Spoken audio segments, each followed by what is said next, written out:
Hey guys, it's Shane here again. Tonight we're going to be talking about the basics of Airsoft. This video is for the person who's just getting into Airsoft, maybe looking into what the sport is and doesn't know too much about it. But what I'm going to be explaining is kind of the basics that you need to know and probably like the minimum amount of equipment that you need to buy to truly get into Airsoft. Now, you may have heard, somebody may have said that all you really need is the gun. You buy the gun, maybe a pair of goggles. Yes, that's true. You just need those two things, maybe a can of BBs, and you can go out there and you can play Airsoft and have a lot of fun. But if you really kind of want to get into it a little more than that, there are like some basic things that you need, and I hope to explain all that to you tonight. So let's start with the gun. The gun is obviously the most basic thing. That's the thing that you need. There's many different types of guns. You can do 100 different videos on all the different types of guns that there are, but I'm going to just explain a few basic versions very simply. One gun that you might want is this type of thing, which is good for field games. So this will shoot typically between 400 and 410 feet per second FPS. Will typically have a longer barrel and be really accurate and shoot far enough to get the kills in outdoor environments. So this would be good for the field.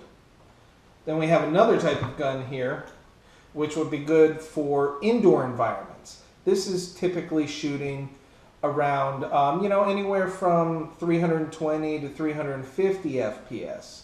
Obviously, the way that the gun is set up with the shorter barrel is better for indoor CQB, which is close quarters battles, those type of environments.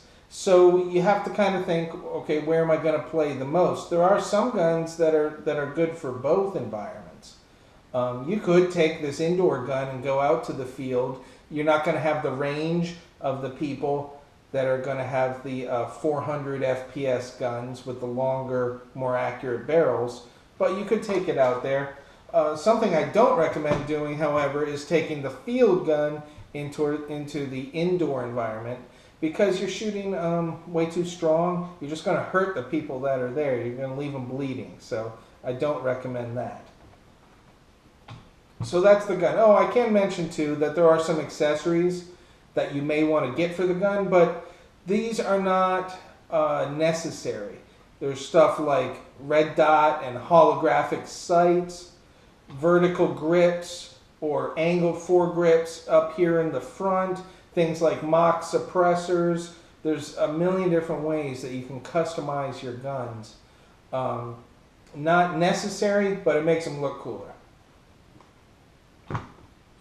Something else we can mention about the guns is there are typically two different types of guns that you may encounter when you're first starting Airsoft. One type is known as AEGs, that's automatic electric guns, and those are using batteries. The battery may be located like this is an AEG here, and the battery compartment is back here in the stock. Some guns will have the battery compartments up front or even in the body. There are many different types of batteries that the different guns take. They can come in all kinds of different configurations. You see here's a long one. This is a nunchuck battery. Comes with two different batteries here. And then there's this type too. These are flat, so all kinds of different configurations. You just have to see what kind of battery is going to fit inside your gun. There are different strengths of the batteries too. When you start out, you may be using these. This is an 8.4, a little bit stronger is a 9.6. And if you're starting out, these would be great batteries to start with. Once you become more advanced, you might want to go with something like this. This is an 11.1 LiPo. There's a little bit tricky. I don't want to say trickier to use, but you have to have a special charger for this battery. Some guns may not be able to handle the power of this battery internally, but if you know you have a good strong gun, you can certainly run with these 11 lipos, and you're going to get a better rate of fire out of something like that. Of course, you're going to need some extra magazines for the gun, because you'll have one magazine that comes with the gun, but you want to buy a couple extra. To go with that, of course, you're going to need some BBs, container of BBs. These are sold in either these tubes, or you can buy them in bags, buy them in bulk online. Then the other, I said there were two different types of guns that you may encounter. One is the electric gun. Another different type is a gas gun, gas blowback, those type of guns. This MP9 here is a gas gun. So this gun does not use a battery. What it uses to power the gun is this green gas. This is probably the best kind of stuff. It's called green gas that you can use in these. You can also put propane in here. Some people put propane. I know the manufacturers don't usually recommend that. Propane smells really bad. And you have to add lubricant to it. But if you're just getting started with gas guns, it's better to just buy the green gas. It's got the lubricant in there already. And the way that works typically is you have your magazine.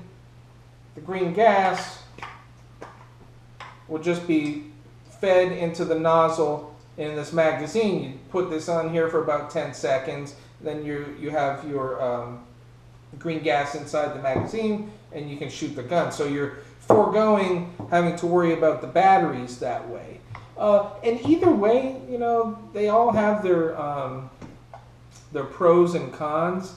The green gas, obviously, you have to keep filling it up every time you empty the magazine.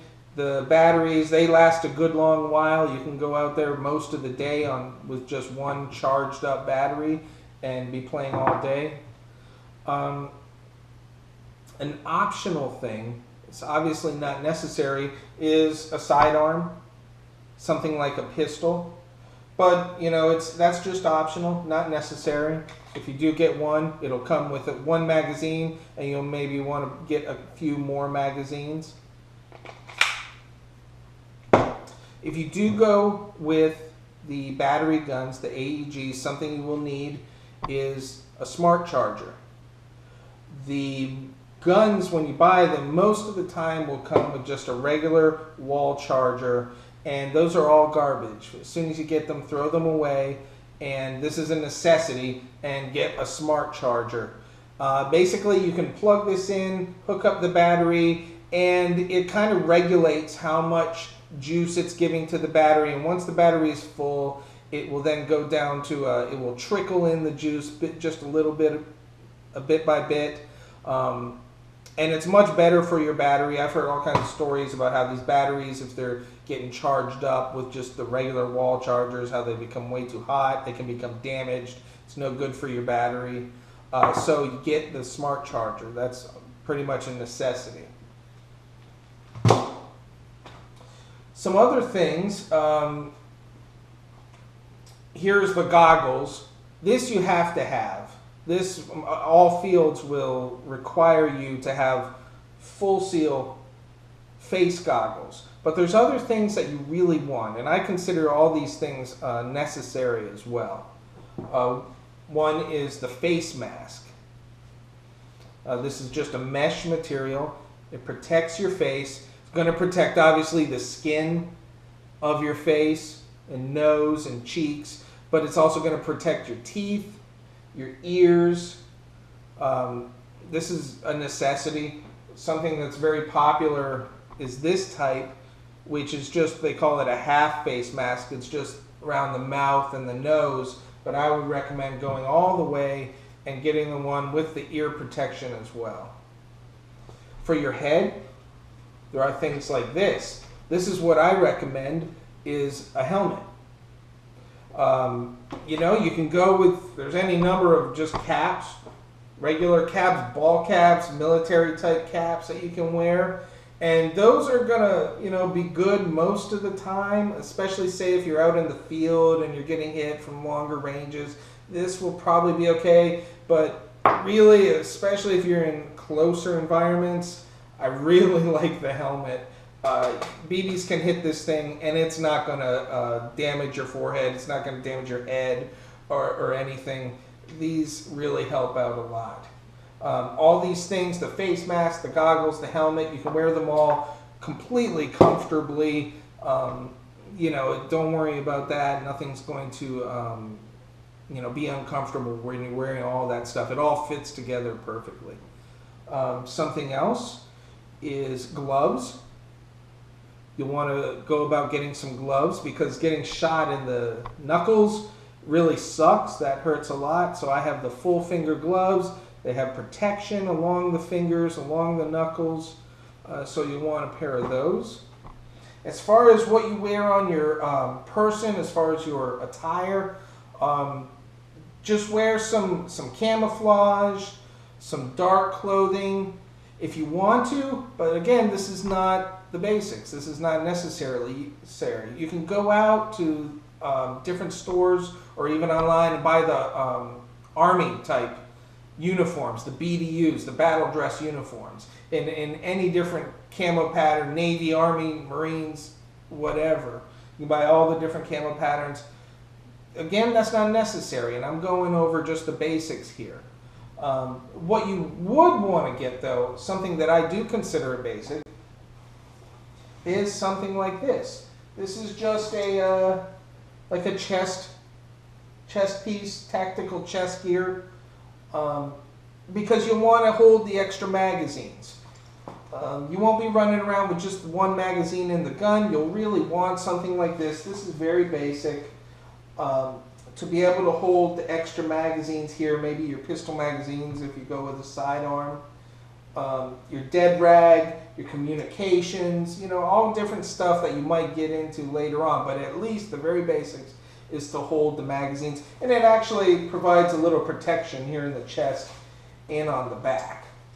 Something like this is very basic. They make much more elaborate plate carriers and chest rigs to go with, but that's something that you might get into later. And then I guess the last thing that I wanted to mention is this, the gun bag. This is another basic. This is something that you need in order to transport your gun. You can always, I suppose you can always use the box that the gun came in.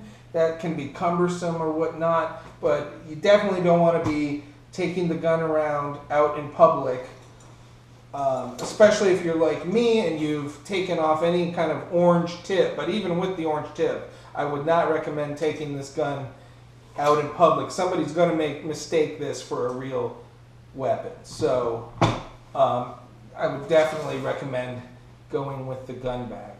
Now, with all that said and done, I've priced out, many different configurations. There's always, you can go the low end, you can go the high end, but I estimate the average that you would spend is between $350 and $400 on everything.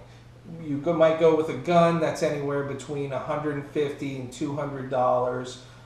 And then everything else, from the gloves to the helmet to the bag, you've got your low end to your high end. But I suspect about $350 to $400 is what you would really need to get started in Airsoft and have a decent amount of kit to go on the battlefield with.